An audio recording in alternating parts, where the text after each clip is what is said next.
कि आप चुनाव लड़ने के लिए मन बना चुकी थी। जी हाँ, मैंने चुनाव के लिए दो बार अपना पर्चा दाखिल किया था, लेकिन पार्टी ने मुझे टिकट नहीं दिया। लेकिन मैंने पार्टी गुस्सा थी क्या आपसे? नहीं, पार्टी गुस्सा नहीं थी। पार्टी तक हमारे उधर तक मतलब जहाँ से वो तो मुझे कुछ आइडिया नहीं था कि कहाँ पर जाके असली टिकट मिलता है। दस्तक कहाँ देनी थी?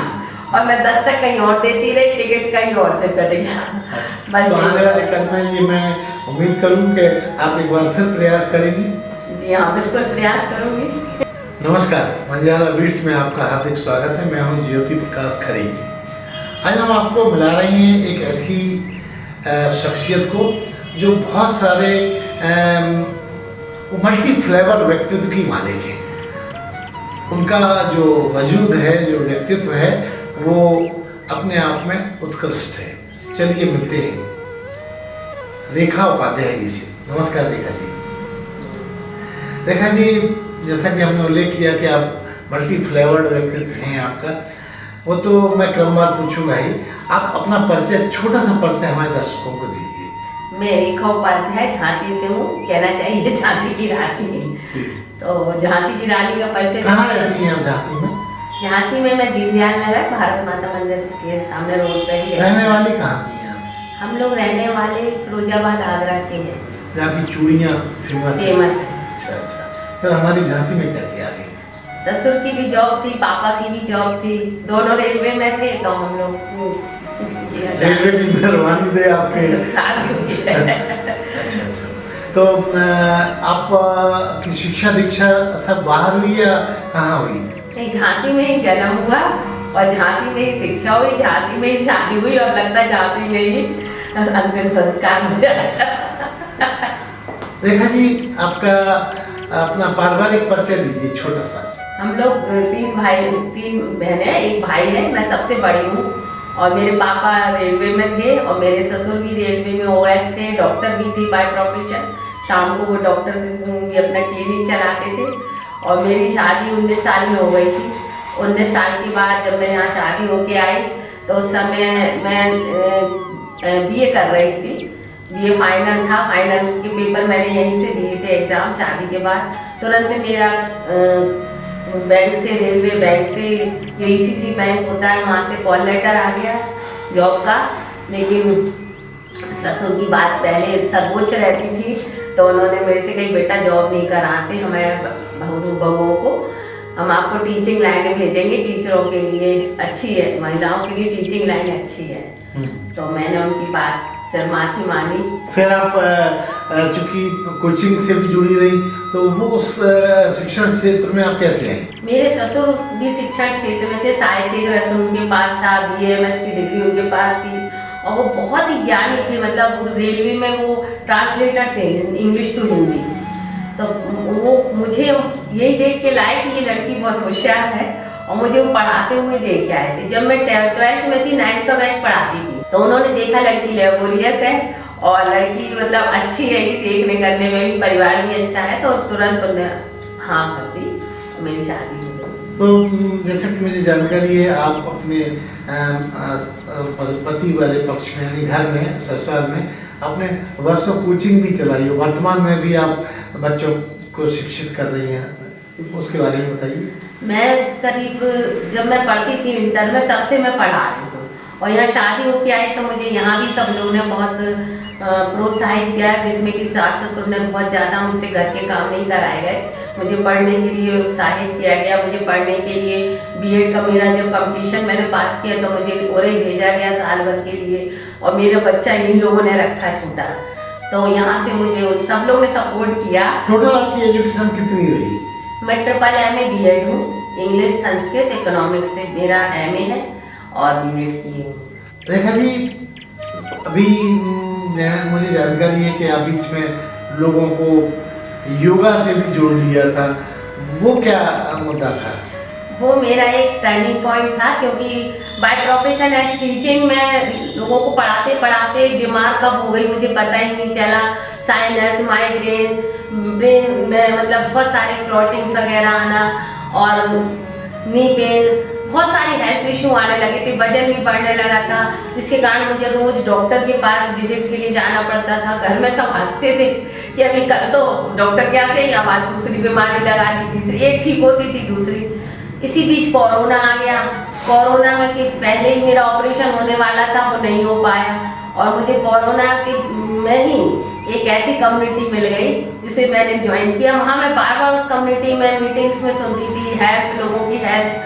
तो फिर मेरे को तो हेल्प करने का जज्बा था ही शुरू से कि लोगों की हेल्प की जाए, तो बस मैं भी उस क्षेत्र में अपनी जगह बनाने लगी धीरे धीरे। तो योगा में आपने अपने द्वारा, चूंकि आप सेनापति थी उस सेना की, तो कितने लोगों को प्रशिक्षित किया और किस एज के लोगों को किया? मैंने 16 साल 17 साल से लेके 70-80 साल तक की महिलाएं मेरे ग्रुप में हैं, और जाने कितने लोग ठीक होके अभी तक मुझे ऐसे आशीर्वाद देते हैं कि मैडम आपके कारण मेरी लाइफ बन गई है।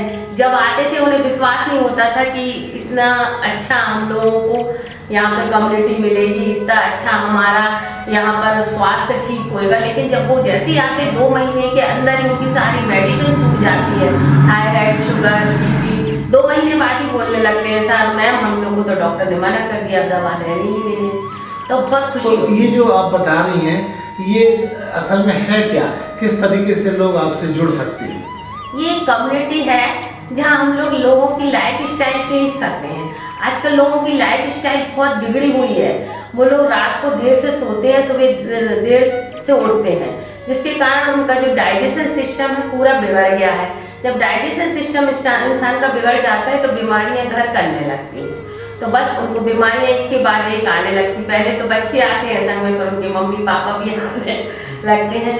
तो बस वो बीमारियां हम लोग की, जहाँ कोई हम लोग के पास जादू नहीं है, कोई दवाई नहीं है, केवल हम लोग लाइफ स्टाइल बदलते हैं लोगों की। सुबह उनको जल्दी उठाते हैं 5 बजे, बार बार फोन लगा के उठ जाओ, एक्सरसाइज कर लो, अच्छा डाइट दिलवाते हैं, चाय छुड़वाते हैं, ये सारी चीज़ें।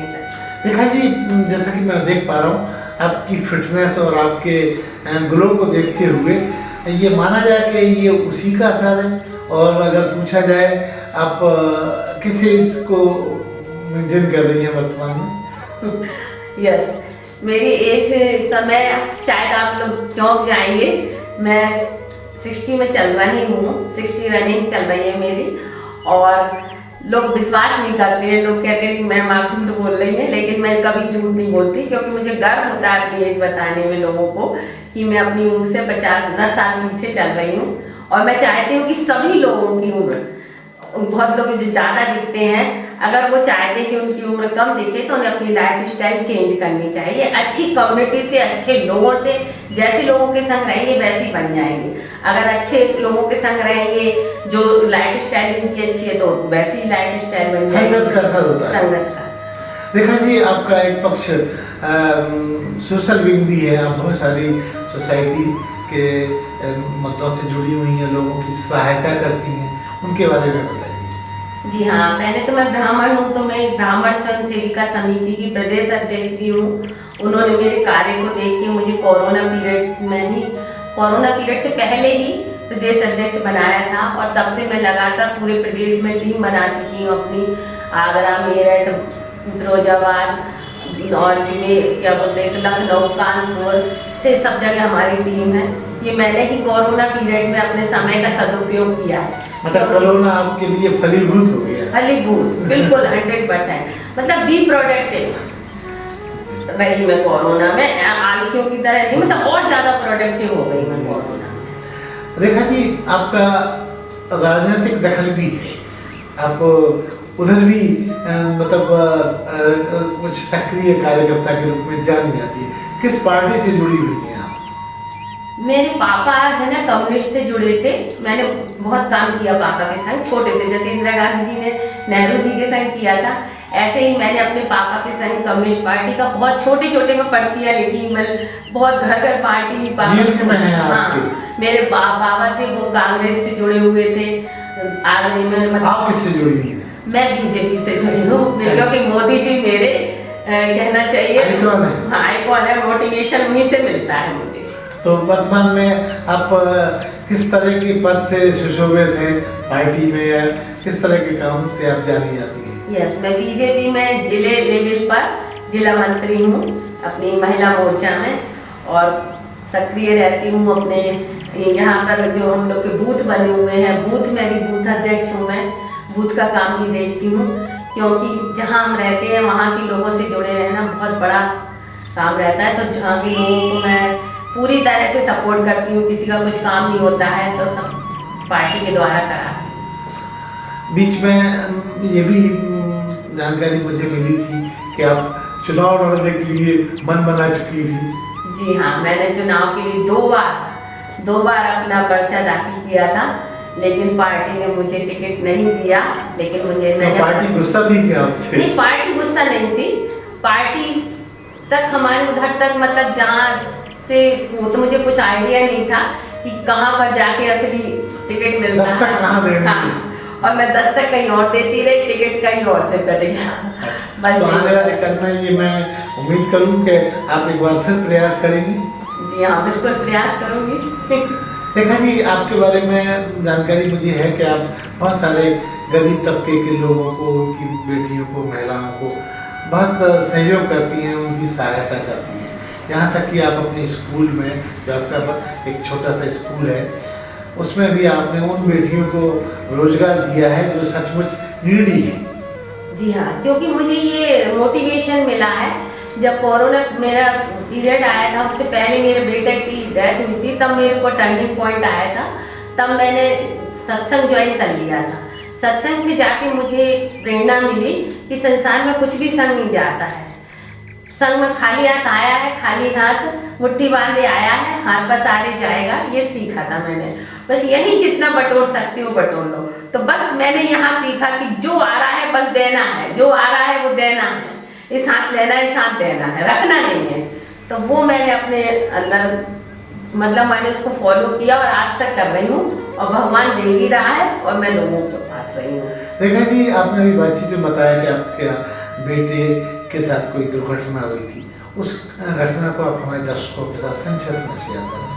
जी हाँ, मैंने 2003 की बात है, उस समय सब अच्छा चल रहा था। मैंने आलीशान घर बनाया था, बहुत कम उम्र में बना लिया था, क्योंकि मैं बाय प्रोफेशन टीचर थी, स्कूल में भी पढ़ाती थी, कोचिंग भी पढ़ाती थी, तो नज़र तो लगती ही है कि इतना कर रही है ये। तो अच्छा खासा मैंने छोटी सी एज में आलीशान घर बना लिया था, अच्छी कॉलोनी में।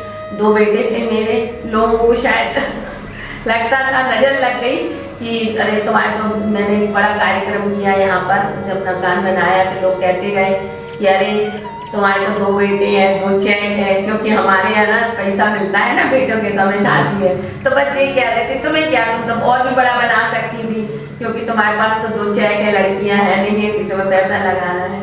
तो बस वही नज़र मान लीजिए। तो मेरा बेटा ये शनिवार इतवार मैंने अपना कार्यक्रम किया था अपने ओपनिंग का, और अगले शनिवार इतवार मैंने अपने बच्चे का क्रियाक्रम किया। क्या हो गया था? किस तरह की घटना? कुछ नहीं, हंसते हुए कोचिंग गया था, एक्सीडेंट हो गया था। कहाँ पे? ये हो गया था अपना जीवन सा चौराहे के पास हो गया था उसका। अच्छा, टकरा गई थी? हाँ, उसकी एमपी की जीप टक्कर मारती निकल गई थी उसकी। वो अपनी गाड़ी से सीधे जा रहा था, कंस्ट्रक्शन का काम चल रहा था रोड पर, एमपी की जीप टक्कर मारती हुई निकल गई, तो रोड पे गिर गया, तो प्लॉटिंग हो गई थी उसके माइंड में। तो हम लोग ग्वालियर ले गए, तो ग्वालियर में ही उसकी डेथ हो गई। तो दूसरा बेटा जो वर्तमान में अभी है आपके, वो कहाँ और क्या कर रहे हैं आजकल? उसकी शादी कर दी हमने 2022 में, और अभी वो इस समय बेंगलोर में है। अच्छा, जी किस हाँ। प्रोफेशन में है वो? वो ये सॉफ्ट इंजीनियर हैगा। अच्छा। सॉफ्ट कंप्यूटर का। तो वर्तमान में आप आपके जीवन साथी का स्टेटस नहीं पता चला, तो वो क्या करते हैं? मेरे जीवन साथी, मेरे वास्तव में जीवन साथी है, वो मेरे को पीछे से हाथ देते हैं, सपोर्ट करते हैं। जैसे मैं सुबह उठती नहीं हूँ जल्दी, शुरू से आदत है, तो वो मुझे 5 बजे उठाना शुरू कर देते हैं, 3-4 बार उठाया। खुद उठते हैं, खुद उठा के सो जाते हैं? खुद 4 बजे उठ के डॉगी को घुमा लाते हैं सब, फिर आके मुझे उठाते हैं, गर्म पानी देते हैं, मतलब बहुत हेल्प करते हैं मेरी, पीछे से करते हैं। जैसे कोई भी कार्यक्रम बैकबोन है आपकी वो? हाँ। अच्छा अच्छा, तो वो क्या मतलब क्या करते रहे आपको उठाने के अलावा? वो रेलवे में थे। अच्छा। सेवानिवृत्त हैं। जी हाँ, एसएससी थे, सेक्शन सीनियर इंजीनियर थे। जी। और उन्होंने कम से कम 38 साल नौकरी करी है। जी। तो जिस तरह से फिटनेस पे आप ध्यान देती हैं, तो क्या अपने जीवन साथी पर भी वो प्रयोग करती हैं? करती तो हूँ, लेकिन कुछ हद तक मानते नहीं मानते नहीं, कहते तुम ही करो। वो मतलब वो देखना चाहते कि आप ज़्यादा युवा देखो, उनको इसी में सुख मिलता है शायद, ऐसा कह सकते हैं। जी हाँ, बिल्कुल बिल्कुल। तो मतलब वो अब मेरे को सपोर्ट करते हैं तो सुख ही मिलता होगा उनको। कहते तो नहीं है, बहुत से लोग क्या होते हैं, अंतर्मुखी होते हैं, बोलते नहीं है, लेकिन उनके कार्यों से झलकता है कि वो क्या चाहते हैं। रेखा जी, 2026 अब शुरू हो रहा है, आपके नए प्रोजेक्ट्स क्या होंगे जो धमाका करने वाले हैं? मेरे नए प्रोजेक्ट जैसे कहते हैं ना कि कोई चीज़ की शुरुआत पहले से ही दिखने लगती है, जहाँ पर आग होती है वहीं धुआं निकलता है। तो बस अब आग लग गई है कि एक बड़ा सा स्कूल हमारा चले, कम से कम इंटर कॉलेज तो चले ही। अभी मैंने छोटा स्टार्ट किया है बच्चों का किड्स ही, भगवान ने चाहा तो आगे भी बढ़ेंगे। तो वो कहाँ पे आप उसको शुरू करने वाली हैं? झांसी में ही देख रहे हैं अभी, कहीं अच्छा कहीं मिल जाता है तो उधर ही स्टार्ट करने की प्लान। जी। इसके अलावा रेखा जी और क्या शौक है आपके, हंसने मुस्कुराने के अलावा? बस मेरा यही शौक है कि मैं घूमूं, ट्रैवलिंग करना बहुत शौक है। अच्छा। हाँ, ट्रैवलिंग के कारण ही मैं लोगों के ग्रुप ज्वाइन करती हूँ, वो कि हम लोग सब लोग मिलके घूमने जाएंगे। अकेले घूमना ही अच्छा लगता है कि पूरी कम से कम झुंड के साथ मजा आता है। मिल बांट के खाओ। अभी तो इनके दोस्तों के संग गई हूँ, और हाँ अपनी टीम के संग भी गई हूँ। मैं अहमदाबाद गई थी, मेरी अहमदाबाद की बहुत हम लोग ने एंजॉय किया था। और जयपुर भी हुआ है पूरी टीम के साथ, खजुराहो भी हुआ है पूरी टीम के साथ, और भी प्लानिंग है अभी। नए साल में क्या कहाँ जाने की योजना बना सकते हैं? अब मेरे को तो बहुत अच्छा लगता है, कोई अभी कहे तो मैं भी इतना ब्रीफकेस लेके रेडी हो जाऊँ घूमने के लिए। रेखा जी, आपकी जिंदगी में ऐसा कोई मोड़ आया जिसकी वजह से आपको लगा हो, आप निराश हुई हो और आपको लगा हो कि जिंदगी उतनी अच्छी नहीं है जितनी सोची थी? अभी तो जब से बेटा गया है, इसके बाद जो मेरा टर्निंग पॉइंट आया है, उसके बाद तो नहीं लगा मुझे कहीं, क्योंकि मुझे एक सत्संग ने जो ताकत दी है, शक्ति दी है, वो आध्यात्मिक, क्योंकि आध्यात्मिक में ही व्यक्ति जब बढ़ जाता है वही जीवन में सफल होता है। जिस व्यक्ति ने अध्यात्म नहीं जाना है वो नहीं, उसको कभी निराशा आएगी, लेकिन मुझे नहीं आई। मुझे भगवान पर आंख मीच के विश्वास है कि वो जो भी करते हैं अच्छा करते हैं, बुरा हो रहा है वो भी हमारे अच्छे के लिए हो रहा है। रेखा जी, देखा गया है कि जो बहुत अच्छा काम करता है उसकी टांग खींचने वाले लोग बहुत होते हैं, प्रत्यक्ष भी होते हैं, परोक्ष भी होते हैं। ऐसा तो होगा नहीं कि आपके साथ ना हो ऐसा? बिल्कुल बहुत है, लेकिन उनसे भी निंदा कौन करता है आप बताइए? निंदा वो करते हैं जो हमारे जैसा नहीं कर पाते हैं, तो वो निंदा करके ही खुश रहते हैं। तो अच्छी बात है ना, वो निंदा करके खुश रह रहे हैं, हम ऐसे हम देख देख के खुश हो रहे हैं, हमारी निंदा कर रहे हैं। तो जब आपको पता चल जाता है कि वो आपके खिलाफ हैं, आपके खिलाफ कोई षड्यंत्र कर रहे हैं, तो कैसे मैनेज करती हैं उनको? कुछ नहीं, उनको उनके हाल पे छोड़ देते हैं। हम जैसे चल रहे हैं वैसे ही चलते हैं, ऐसे हाथी चलता रहता, कुत्ते भौंकते रहते हैं, वही हम तो अपनी चाल चलते रहते हैं, बिल्कुल ध्यान ही नहीं देते हैं। रेखा जी, अगर आपसे एक रूमानी सवाल पूछा जाए, आपकी जिंदगी की दो ख्वाहिश, अब जो कि आपने खुद ही बताया है, हालांकि महिलाओं से उनकी उम्र नहीं पूछना चाहिए, आप बता रही हैं आप 60 में रन कर रही हैं, तो दो ख्वाहिश आपकी अब आज की डेट में क्या हो सकती है जो आपको पूरा करने की ललक है? आज की डेट में मेरी बस यही ख्वाहिश है कि बहुत मेरे आसपास जितने भी लोग हैं सब स्वस्थ रहें, मस्त रहें, और हम लोग पूरी एक टोली बना के सब लोग घूमते रहें, आकर्षक रहे। हाँ, और बढ़िया, मतलब मुझे रोने गाने वाले लोग नहीं अच्छे लगते शुरू से, जो रोते रहते हैं हमेशा। पैसा होता है, पैसे के लिए रोते रहते हैं, स्वास्थ्य अच्छा नहीं होता है, स्वास्थ्य के लिए रोते रहते हैं, पति के लिए रोते रहते हैं। कोई मतलब बुराई करने वाले लोग वही है जो अधूरे हैं, वही बुराई करते हैं, जो पूर्ण है वो बुराई नहीं करते किसी।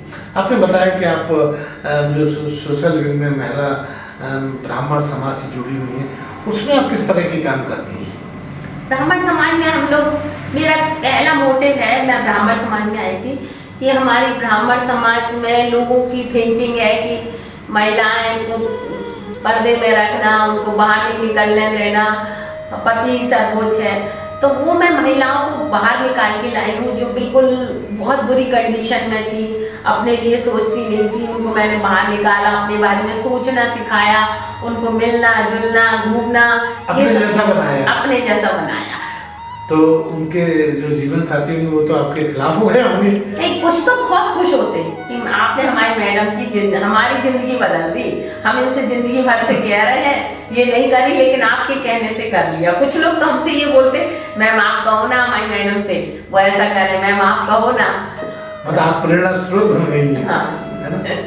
रेखा जी, अगर आपसे ये कहा जाए कि नए वर्ष में कुछ और आपको, स्कूल तो बनाना है आपको, वो तो एक अलग मुद्दा है, कुछ और भी लोगों को संदेश देना हो तो क्या देना चाहेंगे 2026 के लिए?